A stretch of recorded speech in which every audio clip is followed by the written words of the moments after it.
Hello mga kalisen! Welcome back to my channel. Isa ka rin ba sa mga hihirapan magtanggal ng watermark sa inyong mga video? Aba mga kalisen, huwag ka nang mag-alala dahil tutulungan kita kung paano nga ba magtanggal ng watermark sa mga ina-upload nating videos. Ewan ko lang ha, dahil yung iba sabi nila safe daw yung may watermark. Mayroon ding mga ilang content creator na nag-upload ng kanilang mga video dito sa Facebook na mayroon pa rin silang watermark. Katulad na lang yung TikTok, sabi nila okay daw. Hindi ko lang sure, pero dati nag-upload din ako ng mga TikTok, pero nung time na nag-update na siya, ang ginawa ko, tinanggal ko na para wala tayong problema, no? Sa ngayon, okay pa naman daw, sabi nila. Pero kung nagdadalawang isip ka at may takot ka na, ito na yung solusyon para mawala tuluyan yung watermark sa inyong mga videos. Panoorin mo ito hanggang sa dulo para malaman mo kung paano nga ba magtanggal ng watermark ng inyong mga videos. So ayan guys, so dahil mayroon na tayong crop up, click natin yan. And then, antayin lang natin mag-appear yung ating ika-crop. Ayan, click crop. And then, mag-a-appear yung ating video dyan. Ayan. So, click video. Antayin lang natin. Ayan guys, mag-a-appear yung ating mga inedit na tanggalin natin yung kanyang watermark, no? So, ang pipiliin ko mga kalisen yung nasa taas. I-click lang natin yung nasa taas. And then, antayin lang natin na magpakita yung video. So, ayan. Nagpakita yung video. Ayan, nakikita nyo yung setting sa baba. Mayroon tayong pagpilian dito na custom, portrait, landscape, square. Ayan. So, ang pipiliin natin guys ay yung portrait na pang Facebook.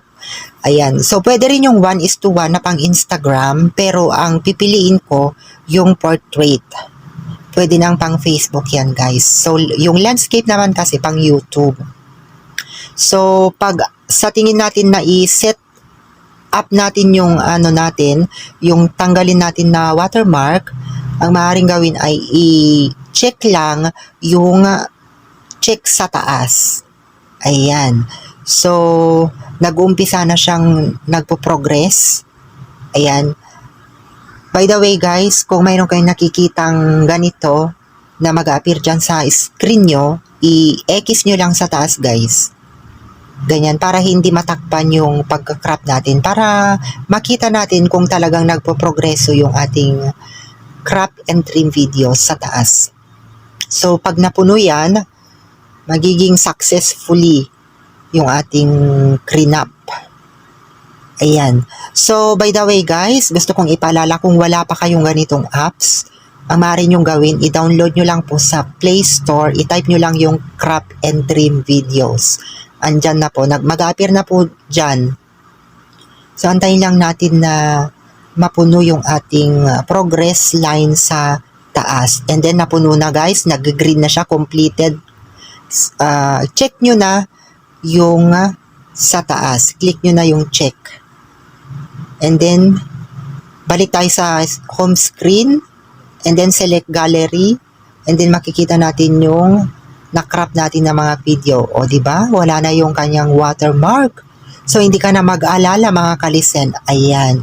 Naway nasundan nyo yung ating munting tutorial for today's video mga kalisen. So, ganun lang ang magtanggal ng watermark sa inyong mga ina-upload na video mga kalisen. So, masaya ka na dahil wala ka ng watermark. Hanggang sa muli, ito si Indayani, ang Reyna ng Tahanan.